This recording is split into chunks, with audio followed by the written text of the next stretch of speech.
Hi guys, this is the Audiofool, and for today, we're going to review the Plinius Hautonga integrated amp.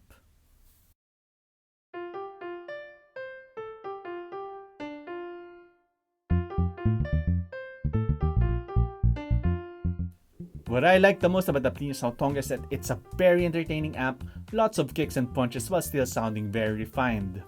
Bass is ultra deep and powerful with that extra oomph that makes everyone happy. The treble is super clean and sparkly, keeping everyone on their toes. And the mids are quite good as well, being forward and rich enough despite that extra juice up top and below. It's also very well built and looks the expensive part. It includes a very nice phono stage and you have 200 watts of power that doesn't get too hot at all. What I don't like about the Plinius Hautonga is that I think it could do with a bit more thickness and emphasis on the mids, but that's my personal preference. And really my main concern is the price you're paying for that marginal improvement.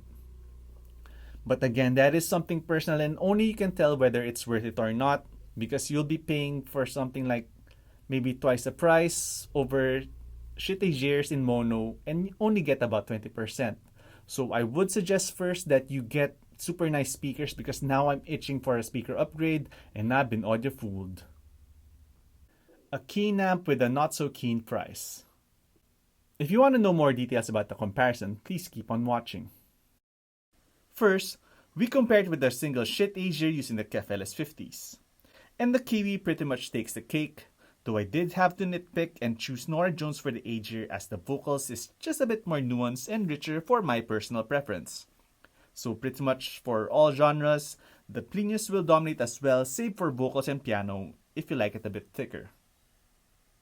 In terms of bass, there's a whole lot more definition and a lot more textures in the Plinius, and while the Aegir isn't bad, it could be tighter and more detailed as effortlessly demonstrated by the Plinius.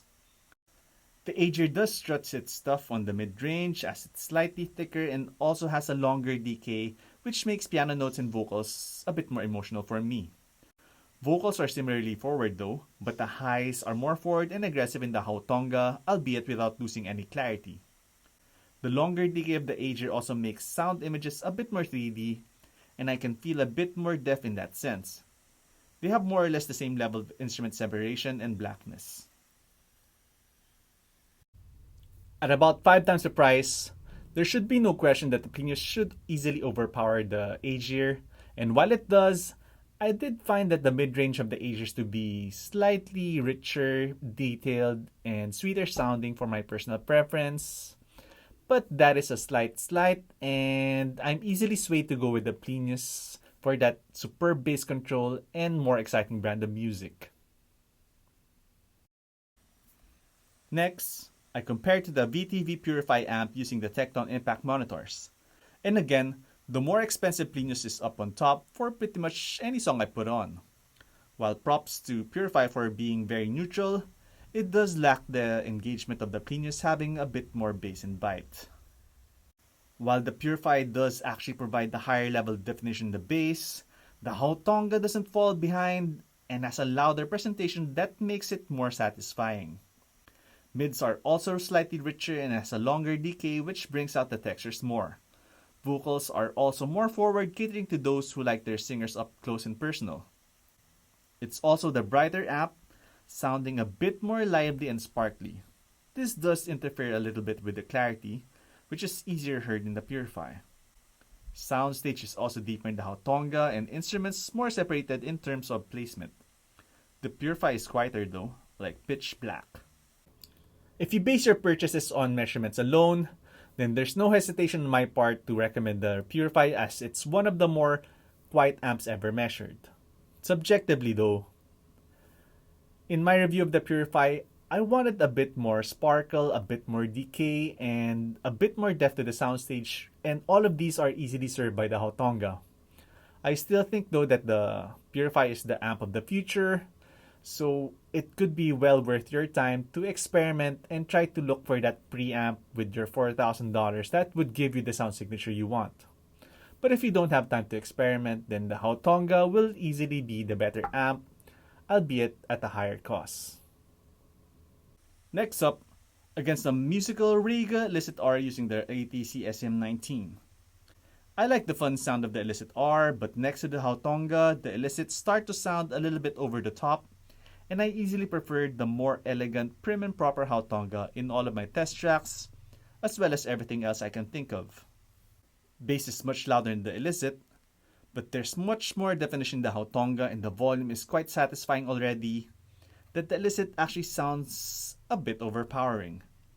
Despite this extra bass, the Hautonga still sounds creamier and has a finer, more consistent quality. Vocals are also more forward. The highs are brighter in the Elicit but lacks the refinement of the Hautonga, sounding too sharp and loses some resolution in the process.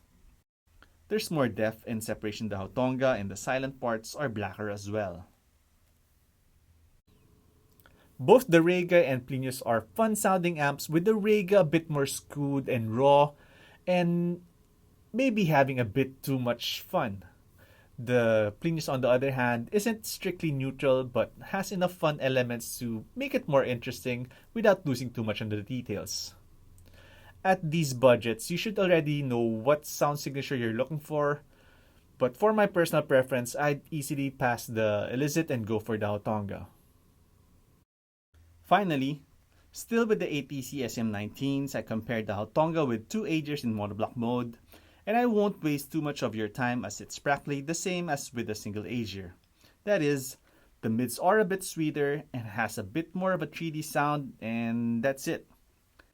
Having two Aegirs does add a little bit more bass definition, making it a bit more competitive, but the Hautonga still has the advantage.